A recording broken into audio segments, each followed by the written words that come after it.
카스텔의 혈청이 시험된 것은 10월 말기였다. 사실 그것은 리웨의 마지막 희망이었다.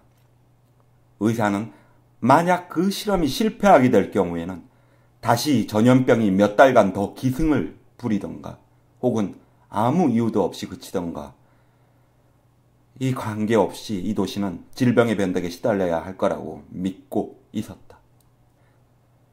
카스텔이 리웨를 방문한 바로 그 전날 밤에 오통 씨의 아들이 병에 걸려 온 가족이 예방 격리소에 수용되지 않을 수 없었다. 그 어머니는 얼마 전에 격리소에서 나왔으므로 두 번째로 다시 격리하게 된 셈이었다. 주어진 규정을 잘 지키는 판사는 자기 아들의 몸에서 병의 증세를 발견하자마자 의사 리에를 불러오도록 했던 것이다.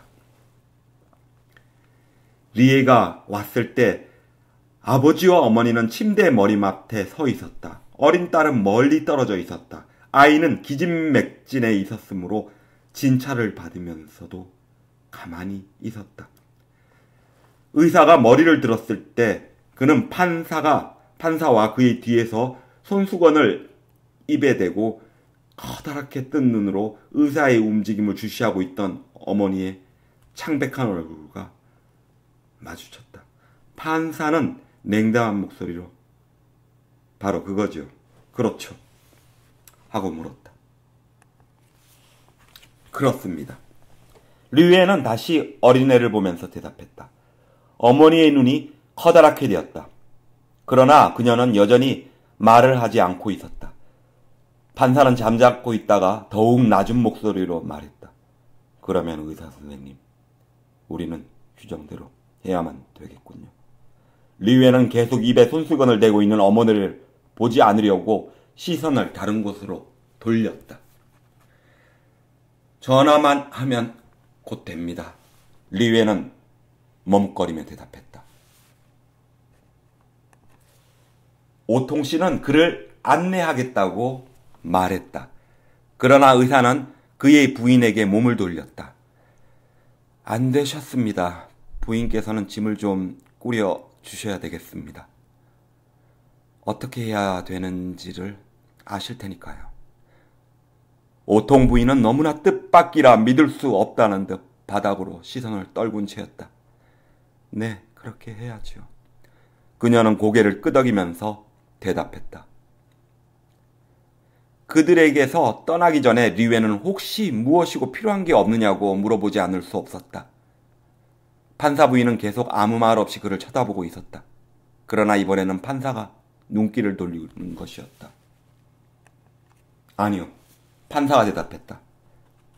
그러더니 침을 한번 삼키고 나서 다시 말을 이었다. 그런데 내 아이를 구해주십시오. 예방격리는 처음에는 단순한 형식에 그쳤었는데 리에와 랑베르에 의해 아주 엄격하고 조직적으로 되었다. 특히 그들은 가족이 반드시 서로 격리되도록 요구하였다. 만약 가족 가운데 한 명이 모르는 사이에 전염되었다 할지라도 병이 번질 기회를 조금이나마 줄여야 했다. 리웨는 이와 같은 조치를 판사에게 말해 주었는데 판사는 좋을 것 같다고 대답했다.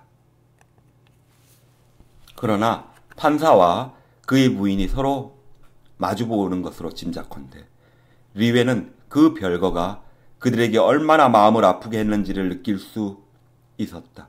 오통 씨의 부인과 어린 딸은 랑베르가 맡고 있는 호텔의 격리소에 수용될 수 있었다. 그러나 그 예심 판사는 도 당국이 도로가에서 빌어온 천막을 이용해서 시립운동장에 시설 중인 격리 수용소 밖에는 갈 곳이 없었다. 리웨는 이와 같은 사실을 말하고 판사에게 양해를 구했다. 그러자 오통 씨는 규칙은 누구에게나 하나이며 그것을 따르는 것이 옳은 일이라고 말했다. 어린애는 임시병원으로 옮겨져 10개의 침대가 설비되어 있는 옛 교실에 수용되었다. 거의 20시간이 지나서 리웨는 아주 절망적인 병세라고 진단했다. 그 작은 몸뚱이가 아무 반응도 없이 병균에 휩쓸려가고 있었다. 고통스럽지만 거의 눈에 띄지 않는 작은 가래톱들이 마른 사지의 마디마디에 퍼져 있었다. 이미 승산이 없는 싸움이었다. 그러한 이유로 해서 리웨는 카스텔의 혈청을 이 어린이에게 시험해보기로 마음먹은 것이었다. 바로 그날 저녁 식사를 마친 후 그들은 오랫동안 접종을 했으나 이 어린이에게서 단 한 번의 반응도 얻을 수가 없었다. 그 다음날 새벽 그 중요한 실험의 결과를 판단하기 위해 모두 그 아이 곁으로 가보았다. 어린애는 마비 상태로부터 벗어나 이불 속에서 경련적으로 몸을 뒤척거리고 있었다. 리웨와 카스텔 그리고 타루는 새벽 4시부터 그 아이의 곁에 서서 증세가 어떻게 진행되는지를 시시각각 지켜보고 있었다. 침대 머리맡에는 타루가 몸을 약간 수그리고 서 있었다. 카스텔은 침대 발치에 서 있는 리웨의 곁에 앉아 겉으로는 아주 침착한 채 한 권의 낡은 책을 읽고 있었다. 차츰 햇빛이 그 옛날의 교실 안으로 퍼져나감에 따라 다른 사람들도 모여들었다.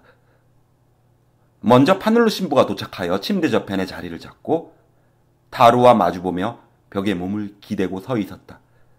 그의 얼굴에는 괴로운 표정이 나타났고 헌신적으로 일한 지난 며칠 동안의 피로가 그 충혈된 이마에 주름이 잡히게 하고 있었다.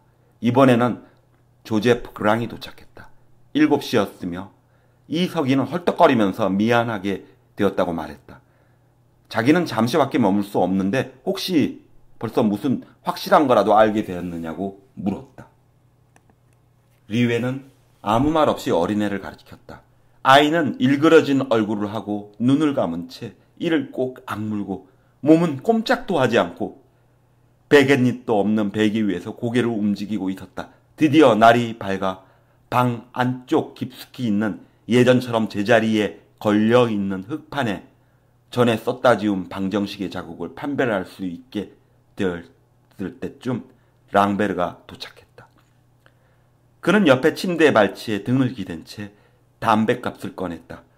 그러나 아이에게 한 번 시선을 던지고 난 다음 다시 주머니에 담뱃값을 집어넣었다. 카스텔은 계속 앉아있으면서 안경너머로 리웨를 쳐다보고 있었다.